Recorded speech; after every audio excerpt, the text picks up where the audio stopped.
بسم اللہ الرحمن الرحیم۔ شروع اللہ کے نام سے جو بڑا مہربان نہایت رحم والا ہے۔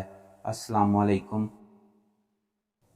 حضرت جابر رضی اللہ تعالیٰ عنہ سے روایت ہے کہ میں نے حضور صلی اللہ علیہ وآلہ وسلم کو یہ ارشاد فرماتے ہوئے سنا، جنتی جنت میں کھائیں گے اور پیئیں گے، لیکن نہ تو تھوک آئے گا، نہ پیشاب، نہ پخانہ، اور نہ ناک کی صفائی کی ضرورت ہوگی۔ صحابہ کرام رضی اللہ تعالیٰ عنہ نے عرض کیا، کھانے کا کیا ہوگا، یعنی کھانا کیسے ہضم ہوگا؟ آپ صلی اللہ علیہ وآلہ وسلم نے فرمایا، ڈکار آئے گا اور پسینہ مشک کے پسینے کی طرح ہوگا، یعنی غذا کا جو اثر نکلنا ہوگا وہ ڈکار اور پسینے کے ذریعے نکل جایا کرے گا، اور جنتیوں کی زبان پر اللہ تعالیٰ کی حمد و تسبیح اس طرح جاری رہے گی جس طرح ان کا سانس جاری رہے گا۔